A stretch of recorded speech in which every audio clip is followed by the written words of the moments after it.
लोगों की जो जवाबदेही और जिम्मेवारी आप लोगों ने दिया है,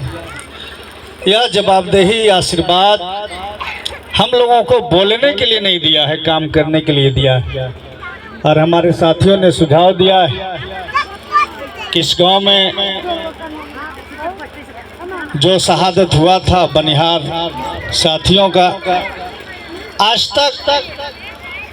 इनके मौत पर, इनके शहादत पर राजनीति हुआ,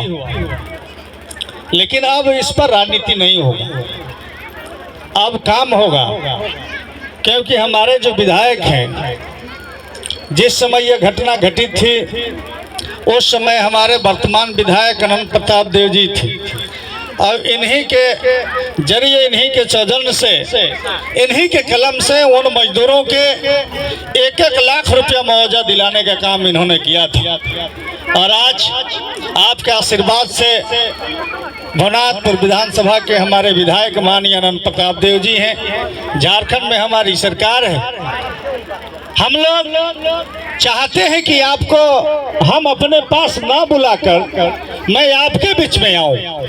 क्योंकि कूपा के लोग शहादत हुए हैं और जहां के लोग शहीद हुए हैं उनको सम्मान देने के लिए उनके घर पर जाना चाहिए, उनके पास जाना चाहिए।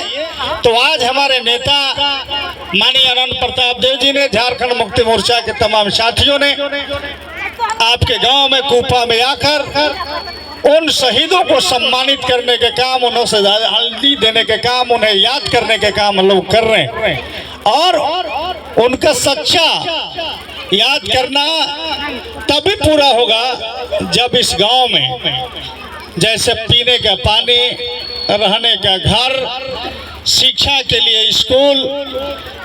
चलने के लिए सड़क की अगर व्यवस्था नहीं होता है तो हमको लगता है कि जितना भी शहीदों के नाम पर हम लोग बोले वो कम होगा। आज हम अपने साथियों से कहना चाहते हैं, हमारे देवदत्त जी हैं, हमारे मुखिया जी प्रमोद जी हैं, संजय जी हैं, मैं आप लोगों से कहना चाहता हूं कि हम लोगों के जो यहाँ जिन लोगों को मौत हुआ था उनके परिवार के लोगों को पीने के पानी की व्यवस्था है कि नहीं, अगर नहीं है तो उसको आप लिस्ट बनाइए। अगर उनका आवास नहीं है तो उनको आवास के लिए भी स्पेशल आप लिस्ट बनाइए और माननीय विधायक जी उसको डीसी को लिखेंगे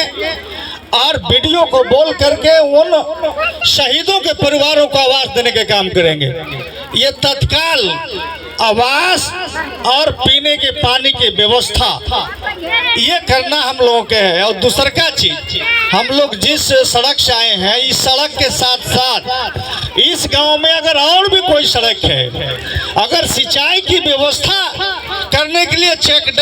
डैम बनाने की व्यवस्था अगर करनी है, कहीं पुलिया की जरूरत है, उसको भी आप कूपा को प्राथमिकता के आधार पर हम खरौंदी प्रखंड में हर पंचायत में हम करेंगे। लेकिन यहाँ के लोगों ने खोया है, अपने पति को खोया, अपना बेटा को खोया, अपना बच्चा को खोया, अपना भाई को खोया है, और इसलिए इनको प्राथमिकता के आधार पर सबसे पहले इनको व्यवस्था हमको करना है। चाहे वो सिंचाई की व्यवस्था करना पड़े, पानी पीने की व्यवस्था करना पड़े, रहने का घर व्यवस्था करना पड़े, चाहे चलने के लिए सड़क व्यवस्था करना पड़े, ये व्यवस्था सबसे पहले हमारे साथियों को करना होगा। विधायक जी को लिख करके आप दीजिए और विधायक जी फौरन उस पर कार्रवाई करेंगे। आज हमारी सरकार, हमारे नेता जो कहते हैं करते हैं। हमारे यहाँ बेटी बहन लोग बैठी हुई, चुनाव के समय मैया समान योजना में 1000 रुपया मिल रहा था। हमारे मुख्यमंत्री, हमारे नेता ने कहा, हेमंत सोरेन जी ने कहा, कल्पना सोरेन जी ने कहा कि अगर हम चुनाव जीतेंगे तो 1000 के जगह पर हम महीना में 2500 रुपये अपने बेटी बहन को देने के काम करेंगे। और वह वादा माननीय मुख्यमंत्री जी ने पूरा किया है और सभी लोगों के खाते में, आप लोगों के खाते में आया 2500 की नहीं, आप लोग बूढ़ी लोग हैं, आप लोग नहीं आएगा, आप लोगों को पेंशन आएगा। जो बेटी बहन लोग हैं वो आप उधर है, आप लोग आया है ना जी, तो ये 2500 रुपया बिजली बिल माफ, बिजली बिल माफ और 200 यूनिट बिजली फ्री, लेकिन समय समय पर बिजली विभाग के अधिकारी मीटर चेक करने आते हैं, लाइन चेक करने आते हैं। हम अपने लोगों से, अपने माता और बहनों से, नौजवानों से कहना चाहते हैं, अगर आप 200 यूनिट फ्री लेना चाहते हैं बिजली को, तो थोड़ा कष्ट आपको उठाना पड़ेगा, अपने घर पर मीटर आपको लगाना पड़ेगा, तभी जाकर के 200 यूनिट फ्री का आप लाभ ले पाएंगे। और अगर ऐसा नहीं करते हैं तो समय समय पर बिजली अधिकारी आएंगे, आपको डरवाएंगे और नाजायज वसूली भी होगा, जायज के साथ साथ नाजायज वसूली भी होगा। इसलिए हम तमाम लोगों को मीटर लगाना पड़ेगा आपको। हमारे सरकार ने कहा कि हम 2 लाख रुपया तक कर्जा माफ करेंगे और तमाम किसानों को कर्जा माफ करने की सरकार ने हमारा काम किया है। तो हम यहाँ सिंचाई की सुविधा हो, चाहे वो सड़क का सुविधा हो, रोजगार का सुविधा हो, चाहे पीने की पानी की व्यवस्था हो, चाहे गरीबों की घर की व्यवस्था हो, सारे विषय पर हमारी सरकार, हमारे विधायक, हम लोग सोच रहे हैं और हम लोग सारे चीजों पर काम करना शुरू करेंगे ये नए साल में। और आप लोगों से यही गुजारिश अपील है कि आप तमाम लोग जैसे